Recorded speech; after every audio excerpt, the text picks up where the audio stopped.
Hey guys, so I reviewed a lot of credit cards in my channel and my favorite type of credit cards are those cashback credit cards. Cause it's just so easy to use and understand. Basically, you're just getting straight cashback whenever you use the card. It's like you're getting a slight discount on all your purchases. So I reviewed the TD First Class Visa Infinite a couple months ago, which was one of TD's premier travel cards. Unfortunately, the TD First Class Visa Infinite didn't score that high when I rated it a couple months back. So today, let's review another TD credit card, the TD Cashback Visa Infinite, and towards the end of the video, determine if the card is actually worth getting. As with all my credit card review videos, I'll give this card a grade as well. Let's start off this review with the sign-up bonus as usual. As of the recording of this video, they're claiming $500 in value as the sign-up bonus. That's not terrible, but let's do some digging because you'll be surprised how much that value goes down once you actually do the calculations. Okay, so you get first year's card fee waived for the primary card holder and a secondary card holder, so that's $189 in value. Now this is when I want to do some calculations in. $350 in cashback. Earn 10% cashback on eligible gas purchases,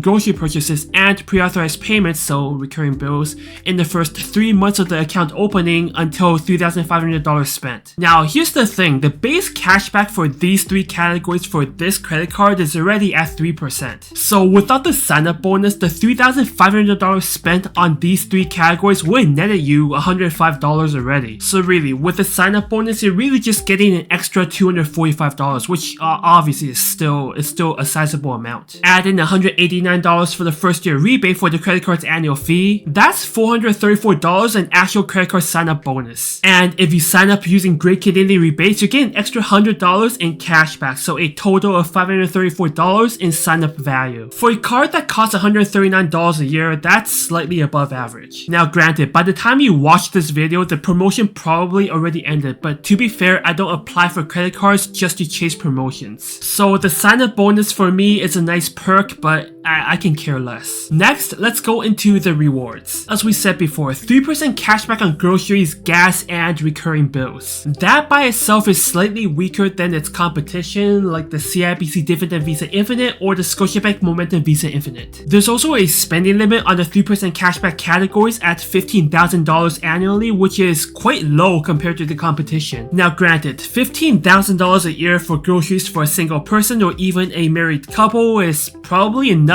but for a family of 4, that's probably barely enough because a family of 4 in Canada spends about $1,300 a month on groceries. That's not even including gas money, which is included in that groceries $15,000 spending limit. The $15,000 cap on recurring bills is kind of high, but if you're pairing it with checks to pay for your rent, yeah, that's probably not going to be enough. Like, unless you live in the countryside, you're not going to find any places in Canada for rent that's less than $15,000 a year. So overall, the lower cashback amount compared to the competition, as well as the lower spending limit for the high cashback categories, doesn't really impress me that much about this credit card. Next, let's talk about insurance. The card offers 7 insurance coverages, which is unfortunately lower than the competition. With that said, the insurances that they do cover is enough to get the job done. Travel medical insurance of up to 10 days or 4 days if you're over 65. I mean, I would personally prefer more than 10 days because the competition offers more. Something like 15 days of emergency medical coverage would be more of an industry standard. But I like the fact that this card offers emergency medical coverage for people over 65, even though it's only 4 days. Because the reality is, most credit cards in Canada don't offer emergency medical coverage for people over 65. Delayed and lost baggage at $1,000 is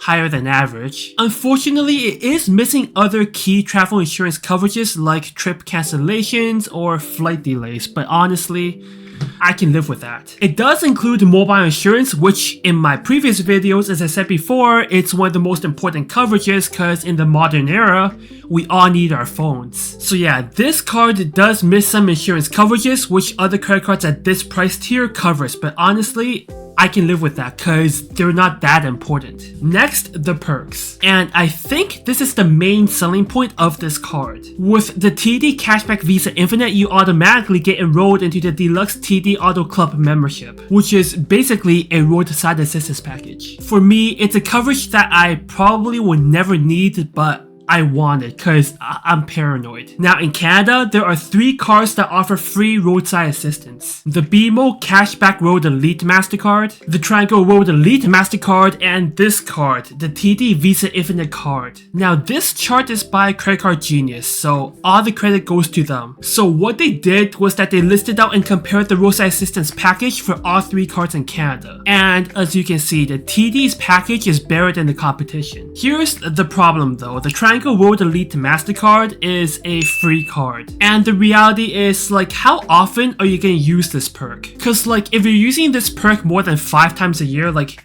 you gotta check out your card or figure out what's wrong, cause that's not normal. Like, is your card that unreliable that you need roadside assistance more than 5 times a year? So for me, since I already have the Triangle Road Elite MasterCard, there's really no reason for me to get this card and pay $139 for this service. So yeah, even though TD offers a decent perk, the reality is you can get this perk for free. Okay, time to grade this card. Starting off with the rewards. I'm sorry, 3% cashback for your highest cashback categories is just not competitive. Plus, $15,000 annual spending limit on those categories is kinda low, so 4 out of 10. Next, the insurance. 7 insurance coverages for a card that costs $139 is definitely below average, but it's really not missing anything that's too important, so 6 out of 10. Next, the perk, which is basically roadside assistance. Look, it's decent, but there is a card out there that offers this for free. So there's really no reason to get this card purely based on this perk. And like, you can buy roadside assistance from insurance companies for like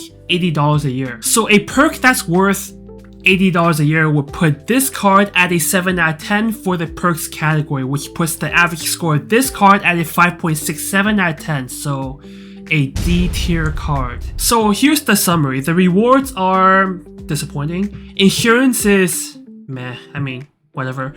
The perks, I can get that for free, so why do I need to get this card? So anyways, that's it for today. Leave in the comments down below on what you think about this card, and if you learned something from this video, a like and sub will always be appreciated. And if you're new to the channel, I make financial tips for Canadians in my long form content and financial comedy in my shorts. With that said, thank you for watching, and I'll see you next time.